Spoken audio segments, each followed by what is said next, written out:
Hi everyone, welcome back to the channel Maharaj mastery classes. तो कैसे हैं आप सब? I hope you all good और doing well in their life और अच्छे से अपने एग्ज़ाम की प्रेपरेशन कर रहे होंगे। अभी तक हमने इंडियन पॉलिटी के काफ़ी लेक्चर कंप्लीट कर रखे हैं। ओके, सबसे पहले आपसे दिल से सॉरी कि आपके लेक्चर जो थे वो डिले हो गए हैं कुछ रीज़न की वजह से, उसके लिए एक्सट्रीमली सॉरी।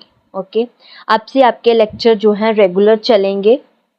देन हमने जो लास्ट लेक्चर में किया था, हमने लास्ट लेक्चर में अभी तक हमने मेकिंग ऑफ कॉन्स्टिट्यूशन चैप्टर का मेकिंग ऑफ कॉन्स्टिट्यूशन चैप्टर ने वर्किंग की थी, working of the constitution. Okay, और इसमें हमने काफ़ी पॉइंट डिस्कस किए थे, जिसमें हमने कॉन्स्टिट्यूट असेंबली कब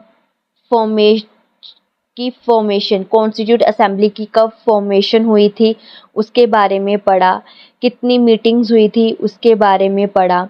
तो देन हमने सबसे पहले पढ़ा था कि 11 दिसंबर को 1946 में सेकेंड मीटिंग रखी गई थी। ठीक है, सेकेंड मीटिंग रखी गई थी।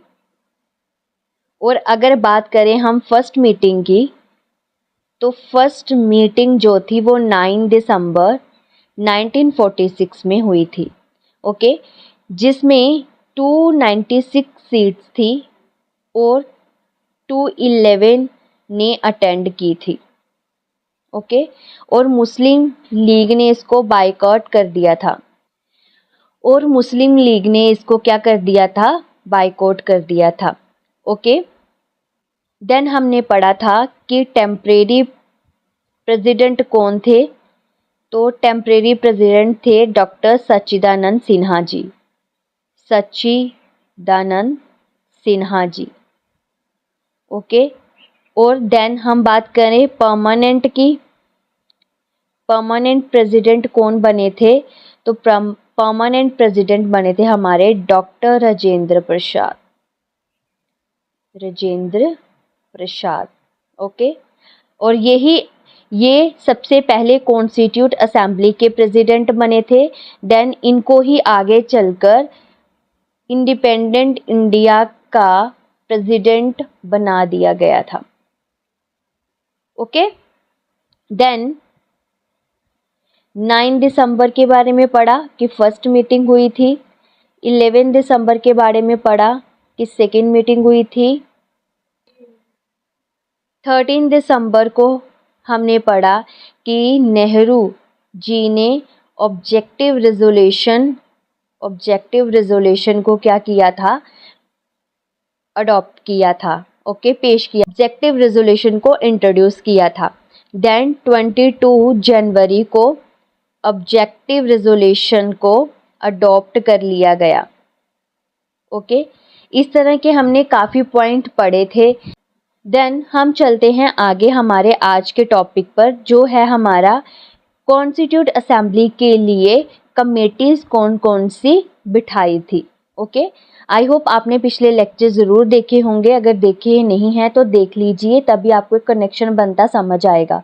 ओके, देन हम चलते हैं हमारे पहले टॉपिक की तरफ, कमेटीज़। ओके, तो कॉन्स्टिट्यूट असेंबली में जो कमेटीज़ थी, कॉन्स्टिट्यूट असेंबली ने अपॉइंट की कमेटीज़, ठीक है, जो कि डील करेंगी कॉन्स्टिट्यूट मीन्स कॉन्स्टिट्यूशन, यहाँ पर कॉन्स्टिट्यूट नहीं, कॉन्स्टिट्यूशन को बनाने के लिए।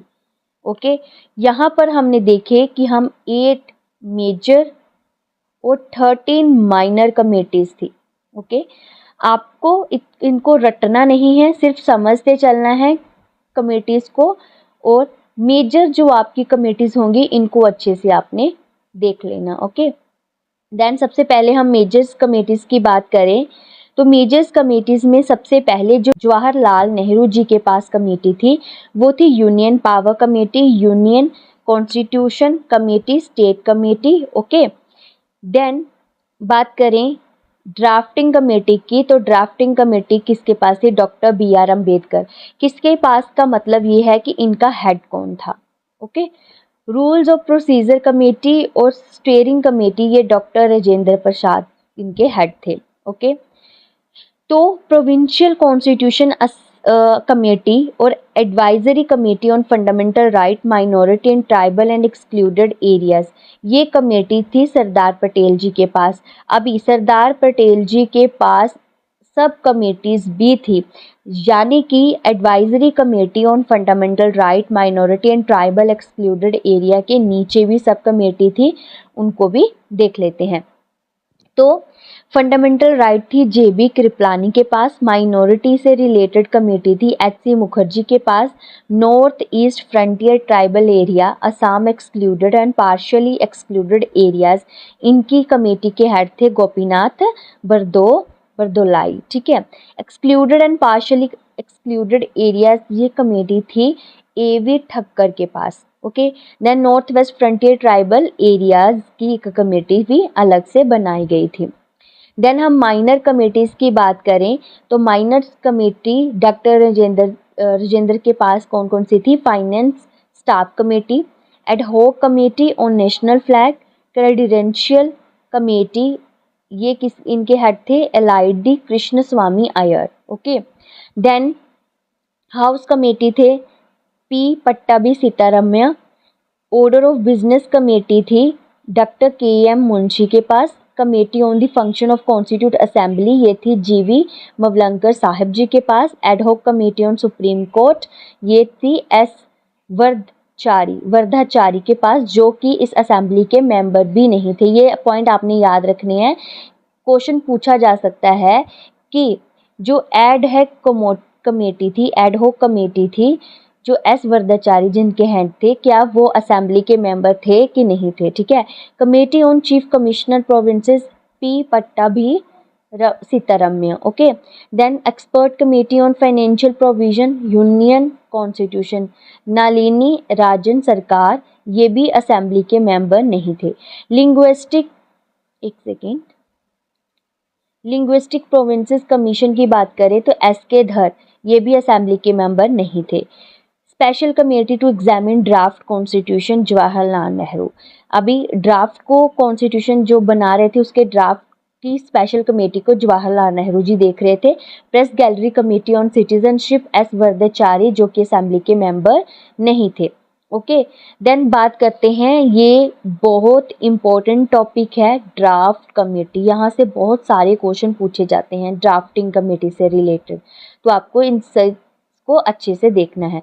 ठीक है, सबसे पहले बात करें तो ड्राफ्टिंग कमेटी थी ये मोस्ट सिग्निफिकेंट कमेटी रही है सब कमेटी में से।